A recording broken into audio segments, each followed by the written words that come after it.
авилгачтай яаж тэмцэх гэж байна. Энэ их хурлыг одоо тараахгүй авилгачтай тэмцэх барахгүй. Энэ офшорчтой өнөөдөр тэмцэхэд өнөөдөр их хурлыг тарааж тэмцэхгүй надад офшорчнаа их хурлын гишүүд чинь бүгд офшорчд байгаа шүү дээ. Ганцхан баяр зүтгэл өнөөдөр офшор данстай гэдээ аваад байсан юм дөрж юу гэсэн. Та нар тэгж ярих хүнд бүгдээрээ данстай байгаа шүү гэж хэлжсэн шүү дээ. Тэрийг бид нар ард иргэд бүгд л телевизээр үзсэн хүмүүс сонсч байсан. Тэгэхээр энэ асуудлыг өнөөдөр жоохон ард түмний хүчин дор ард түмний өнөөдөр ерөнхийд болсныхоо хувьд та энэ асуудлыг шийдэх юм бол ард иргэдийн чинь амьдрал арай дээшээ болно шүү. Дундчуудын амьдрал бол үнэн доошоо орсон шүү. Нэг хэсэг хүмүүс нь тэнгэрт гар тасарлаа штэ. Ард түмнээ мартчихлаа штэ. Үгийг сонсохгүй байна. Энэ асуудал дээр та нэг ерөнхийлөгч байгаа хугацаанд нэг арга хэмжээ аваад өгөөч гэж хүсэж байна. Өөр юм аа. Бидэнд өнөөдөр гарц байна. Өнөөдөр захиргааны иргэн шүүхтэр өнөөдөр торгоо явж байгаа ч гэсэн Монгол улсад батлагдсан соёлын хувийг хамгаалах тухай хууль байгаа. За тэр урт нэртэй гол мөрөн ойлсон хамгаалсан хуулиас нэр стратегийн орд болгож өөрөөр цуглаад авчдгийм байж гэж бодъё. Соёлын хувийг хамгаалах тухай хуулинд бид нар ноён уул авмаар байна ерөнхийлөгч. Таны зүгээс, танаа хамгийн газрын зүгээс ялангуяа. Энэ одоо хуулийн төслийг та оруулж бариач. Улмаар цаашлаад бид нар ноён уулыг бүр ЮНЕСКОд бүртгүүлэх, дэлхийн соёлын өвд бүртгүүлэх боломж байгаа. Энэ байгалийн цогцлолт үзэсгэлэнт газар гэдгээрээ байгаа даа. Хоёрт нь одоо археологийн болон батлагийн түүх дурсгалтай. Энэ чинь хосломор хоёулаа манад боломж нь байгаад байгаа байхгүй юу? Зарим одоо гадны орн чинь жижигхэн нэг сүм дугуун байсан, нэг хадан дээр жижигхэн ганцхан бичсэн зүйлийг хүртэл ЮНЕСКОд бүртгүүлж байхад бид нар өнөөдөр дэлхийд ганцхан байгаад байгаа.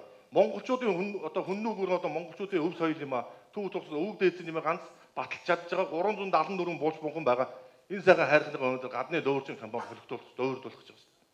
Монголын үе үеийн урагчдын одоо нэг үр ач нар гэдэг юм уу? Нэг тийм эдэн нөхдүүд нийлцгээр өнөөдөр гадныхаа нийлээд Монголыг зараад идээд дуусч байгаа шүү дээ. Монголыг тойрсон өнөөдөр энэ зах замбраагүй лицензүүд одоо замаа алдсан. Тэр бол тодорхой.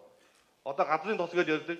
Газрын тос гэхэл бид ганцхан Дорнод аймаг Миннигийн талаар боддог. Үгүй шүү дээ. Өмнө говь, Сүхбаатар, Уус, Ховд битүү тойрчихсан шүү дээ бид нарыг.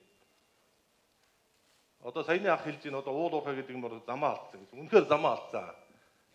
За би Мандал сумын 4-р багийн иргэн Дордонгийн чимдэр гэдэг хүн байна.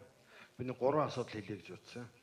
Нэгдүгээрт миний бодлоор бол эх орон гэж ард түмэн, газар нутаг, тусгаар тогтнод гэсэн 3 тулгуур дээр тогтдог гэж би үздэг.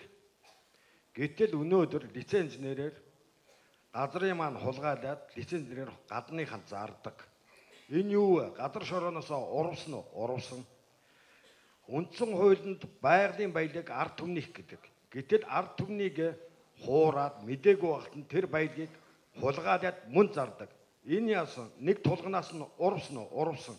Ингээд эх орон гэж зүйлийн 3 тулганы 2-ын урваа тулгаалцсан энэ улсуудыг бид юу гэж нэрлэхээ? Офшорчд гэх юм уу? Луурчд гэх юм уу? Үгүй. Эдгээр бол эх орноос урвсан урвагч нар.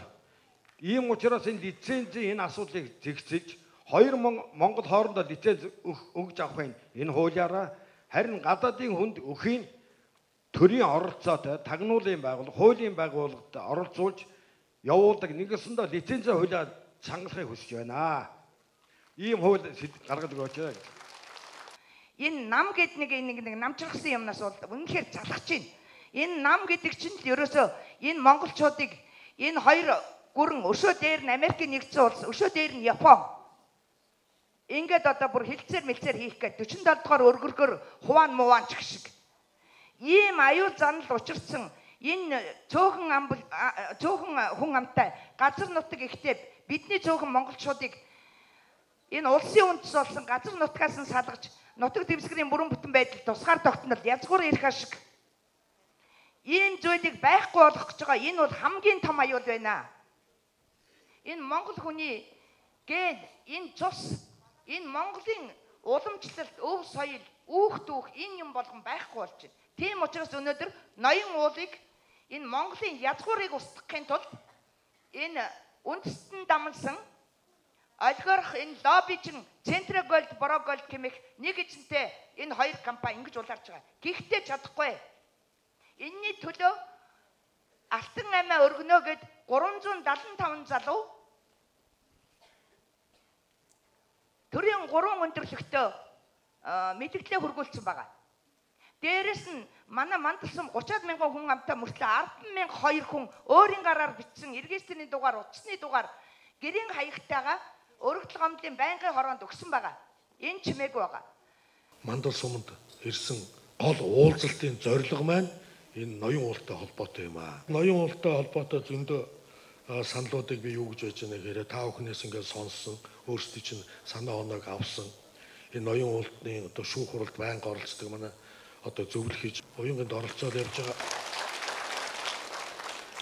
Тийм учраас ямар нэгэн байдлаар энэ уулынхаа одоо байгаа тэр алтыг, байгаа тэр зүйлсийг хадгалуулах тал дээр санаачлагтай ажиллаж байгаа.